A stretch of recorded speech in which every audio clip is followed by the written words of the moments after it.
ang mga maiinit na balita na dapat niyong tutukan mula sa FM Radio at PRTV Newsroom. Ito ang FM Radio Newsbreak.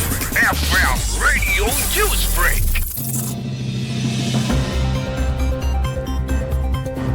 Magandang umaga mga ka-Vibes. Narito na ang mga maiinit na balita para sa ating FM Radio Newsbreak. Nagpatupad na ng agarang paglikas ang ilang lokal na pamahalaan sa Negros Occidental matapos ang moderate explosive eruption ng Bulkang Canlaon. Hindi bababa sa 24 na barangay ang naapektuhan ng ashfall at matinding amoy ng asupre, kabilang ang mga lugar sa La Carlota at La Castellana. Ilang residente ang pansamantalang inilikas naman sa evacuation center sa La Carlota South 1 Elementary School. Nagbigay na rin ng paunang tulong ang LGU tulad ng pagkain at mga hygiene kits.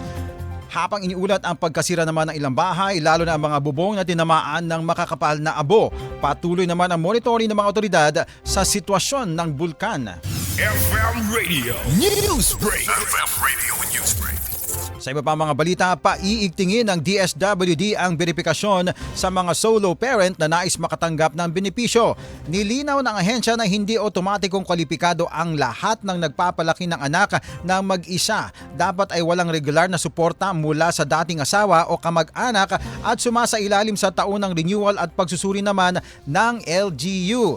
At target naman mga ka-Vibes ng DSWD na maipatupad ang Unified ID System para sa solo parents sa 2026 upang mas maging maayos ang pagbibigay naman ng ayuda. FM Radio Newsbreak. FM Radio Newsbreak.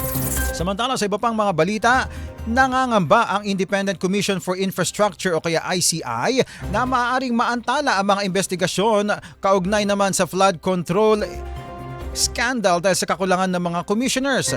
Sa isang pahayag, sinabi niya ICI Chair at retiradong Maestrado Andres Reyes Jr., handa silang ipagpatuloy ang laban kontra korupsyon hanggang sa huli kung pahihintulutan silang magpatuloy ng kanilang mandato.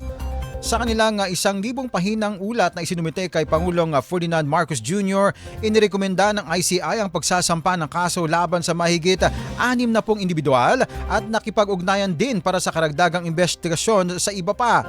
Samantala, ayon sa Malacanang, patuloy pang pinag-aaralan ng Pangulo ang ulat ng ICI upang pagdesisyonan ang magiging kapalaran naman ng komisyon. FM Radio Newsbreak. FM Radio Newsbreak. At dyan po nagtatapos mga ka-Vibes ang ating FM Radio Newsbreak. Ako po si Cherubim Ganaden. Magandang umaga. Inyong narinig ang FM Radio Newsbreak dito sa FM Radio, Favorite Music Radio.